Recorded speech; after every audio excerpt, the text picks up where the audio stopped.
Finepoint India's ruthless air assault will leave a deep scar on Pakistan. On May 10, 2025, India launched its most decisive military operation against Pakistan in decades, delivering a comprehensive blow that exposed the fragility of Pakistan's nuclear posturing.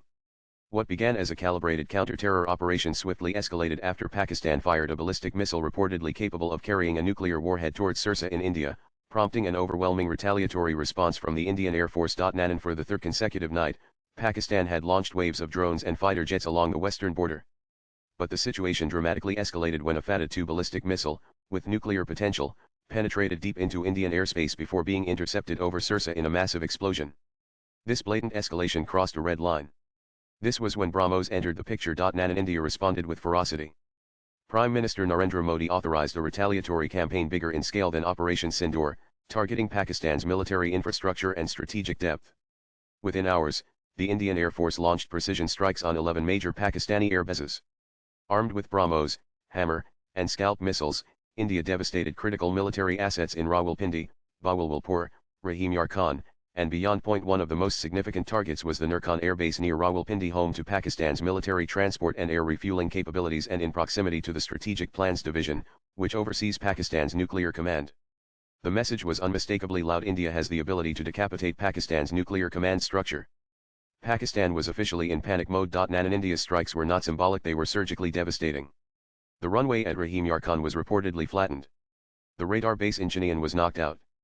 Pakistan's air defense was jammed for over 20 minutes, leaving the nation's military assets exposed. Satellite imagery and intercepted defense communications showed panicked responses from Pakistan's top brass.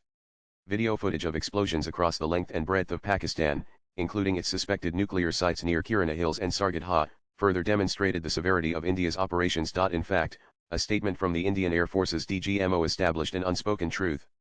"Thank you for telling us that Kirana Hills houses some nuclear installation. We did not know about it. We have not hit the Kirana Hills, whatever is there," said Air Marshal A.K. Bharti with a telling smirk, suggesting that India perhaps got closer than imagined to doing the unthinkable.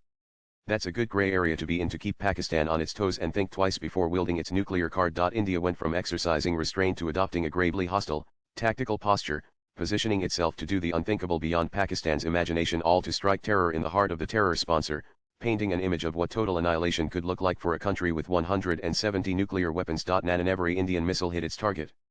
From Nurkan to Bahawalpur, the strikes proved India's precision and dominance.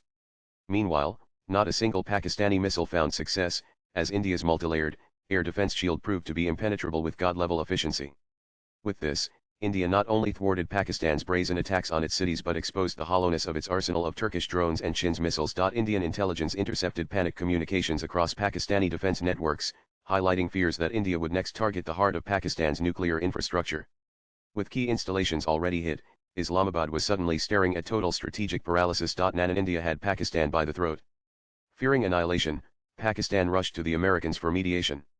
A call from U.S. Secretary of State Marco Rubio reportedly urged Pakistan's army chief to get off the accelerator.